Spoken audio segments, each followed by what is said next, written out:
Hello everyone, আমি সুজয়া। আমার একটি নতুন ব্লগে আপনাদের অনেক স্বাগত। গুজরাটের একটি ফেমাস জায়গা রান অফ কচ্ছ। আজ আমরা সেখানেই চলে এসেছি। বইয়ে তো এর সম্বন্ধে প্রচুর পড়েছি, তা আজকে ঘুরে দেখব। এখন বাজে সকাল 8টার মতো। আমরা এখানে কাউন্টারে এন্ট্রি করিয়ে জিপসি নিয়ে আর সঙ্গে গাইড আর ড্রাইভার নিয়ে বেরিয়ে পড়ব।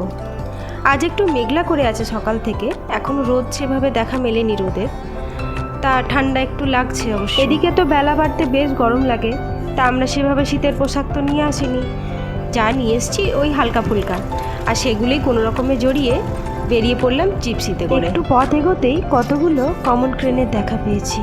ওই যে দূরে দেখা যাচ্ছে। আসলে সামনে গেলে তো এরা উড়ে পালাবে, তাই সামনে যেতে পারছি না, দূর থেকেই দেখছি। আমরা এখন যেখানে দাঁড়িয়ে, এটা হলো লিটল রান অফ কচ্ছ। গাড়ির শব্দে ক্রেন দুখানি উড়ে পালালো। রাস্তায় আস্তে আস্তে দুপাশে প্রচুর নুন পড়ে রয়েছে জানেন, আর এখন আকাশে একটু একটু রোদেরও দেখা মিলেছে। চলুন নুন কীভাবে বানাচ্ছে একটুখানি দেখে নিই। এই দেখুন, এখানে ক্রিস্টাল সল্ট তৈরি হচ্ছে, তার প্রসেসিং চলছে। তবে এর প্রসেসিংটা অনেক বড়, আপনাদেরকে অন্য একটি ভিডিওতে এই প্রসেসিংটা দেখাবো। এখানে সব থেকে ইন্টারেস্টিং যেটা দেখতে, ফ্লেমিঙ্গো। চলুন, প্রচুর ফ্লেমিঙ্গো দেখতে পেয়েছি। দেখেছেন, দলে দলে উড়ে যাচ্ছে, ওই দেখুন এক দল উড়ে যাচ্ছে। কিন্তু এদের কাছে যেতেই এদের আর দেখা মিলবে না, তাই দূর থেকেই দেখছি। জিসান যেই গাড়ি থেকে দেখেছে এক দল উড়ে যাচ্ছে ফ্লেমিঙ্গো, ও সঙ্গে সঙ্গে গাড়ি থেকে বাইনোকুলার নিয়ে নেমে চোখে লাগিয়ে ফেলেছে। ওই দেখুন, কি জানি অ্যাডজাস্টটা করতে পেরেছি কিনা আর দেখতে পাচ্ছি কিনা তাও বুঝতে পারছি না।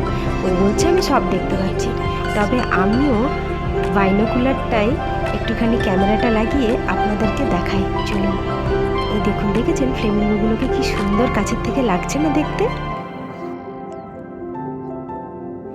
এই লিটল রান অফ কচ্ছের যে নর্দার্ন পার্টটা আছে, সেটা গ্রেটার রান অফ কচ্ছের সঙ্গে জুড়ে আছে। আবার গ্রেটার রান অফ কচ্ছ আবার পুরো পাকিস্তানের সঙ্গে জুড়ে আছে। মাইগ্রেশনের আগে পর্যন্ত এটা পাকিস্তানের সঙ্গেই জুড়ে ছিল। মাইগ্রেশনের পর 1947 সালে যখন আমাদের দেশ স্বাধীন হয়, তখন পাকিস্তানের সঙ্গে আলাদা হয়ে যায়। রান অফ কচ্ছ পুরোটাই লবণাত্মক জলাভূমি। এখানের জল প্রচণ্ড নোনতা, মানে মুখে দিলে রীতিমতো তেতো লাগছে। এখন তো পুরো খরা, তবে বর্ষাকালে মানে জুন জুলাই আগস্ট মাসে নাকি বেশ ভালো রকম বৃষ্টি হয়, আর তখন নাকি জলের লেভেলও বাড়ে। এই লিটল রান অফ কচ্ছের এরিয়া প্রায় 250 একর। চোখে দেখার যে কি আনন্দ, তা না দেখলে সত্যি বোঝা যায় না। তা মনটা ভরে গেল একদম ফ্লেমিঙ্গো দেখে। এবারে যাই, এগিয়ে দেখি আরও কি কি দেখা মেলে। প্রচণ্ড হাওয়ায় এত ঠান্ডা লাগছে, তা আমরা তো সেভাবে কিছু আনিনি গরম জামা, তাই নাচানাচি করেই একটু গাটা গরম করে নিচ্ছি। দূরে ওয়াইল্ড অ্যাশ দেখতে পেয়েছি। এই ওয়াইল্ড অ্যাশের আর কোথাও নাকি দেখা পাওয়া যায় না, এই লিটল রান অফ কচ্ছেই দেখা পাওয়া যায়।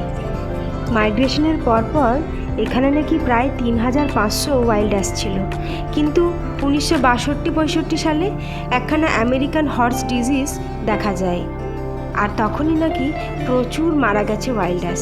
কেবল বেঁচে ছিল 360টি, আর তারপরেই নাকি ফরেস্ট ডিপার্টমেন্ট আর গুজরাট গভর্নমেন্ট এটাকে সেঞ্চুরি ডিক্লেয়ার করে 1971 সালে। এই যে ছোট্ট ছোট্ট ফলের মতো দেখছেন, এগুলোই নাকি ওয়াইল্ড অ্যাশের আসল খাদ্য। এগুলোর মধ্যে প্রচুর জল থাকে আর নুন থাকে, যেগুলো ওদের শরীরে জলের অভাব মেটায়। ওরা অবশ্য সব ধরনের ঘাসই খায়। প্রতি 5 বছরে নাকি ওয়াইল্ড অ্যাশের কাউন্টিং হয়। 2020-তে শেষ কাউন্টিং হয়েছিল, তখন 6082টি দেখা গেছে। কথা বলতে বলতে আরও একটা ইন্টারেস্টিং জায়গায় চলে এসেছি। কী ভাবছেন বলুন তো এগুলো দেখে? হ্যাঁ, ঠিক ধরেছেন, পশুদের হাড়। এখন আমরা হাইনার গুহার কাছে এসে পৌঁছেছি। হাইনারা অবশ্য এখন দিনের বেলা নেই, ওরা এখন বেরিয়ে পড়ে গুহা থেকে, তবে আমরা গুহাগুলো দেখতে এসেছি। দেখেছেন কীরকমভাবে ওরা গুহা বানিয়েছে, আর গুহার সামনে দেখুন, প্রত্যেকটি গুহার সামনে এরকমভাবে হাইনার পায়ের ছাপ রয়েছে। চারিপাশে হাড়গোড় দেখে পুরো শ্মশানের মতো লাগছিল। পরপর বেশ কয়েকটাই গুহা দেখলাম, প্রায় 4-5খানা গুহা দেখলাম। প্রতিটি গুহাতে বলছে একজন করেই থাকে নাকি। ভিডিওটি আপনাদের কেমন লাগলো সেটি কমেন্টে জানাতে ভুলবেন না কিন্তু। আর ভিডিওটি লাইক আর সাবস্ক্রাইব করতে ভুলবেন না কিন্তু। আর যদি ভালো লেগে থাকে তাহলে অবশ্যই একটি শেয়ার করে দিন।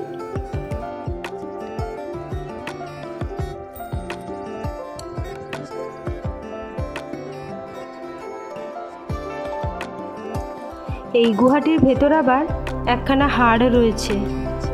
কি জানি বাবা কিসের কঙ্কাল। আর জিশান আর ওর বাবা ওইদিকে হাড়গুড়গুলো নিয়ে খেলা আর পরীক্ষা নিরীক্ষা শুরু করে দিয়েছে। ওই দেখুন কিসের হাড় কি জানি, ওরা সেসব নিয়ে পরীক্ষা নিরীক্ষা শুরু করে দিয়েছে।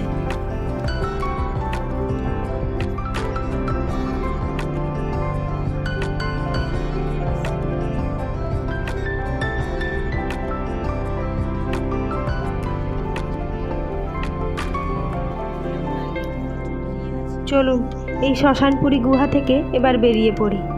রাস্তায় যেতে যেতে কয়েকখানা ওয়াইল্ড বোরের দেখা পেয়েছি। ওরা নিশ্চিন্তে ঘুরছিল। যেই আমাদের গাড়ির আওয়াজ পেয়েছে অমনি তারা ছুটে পালিয়েছে ভেতরে।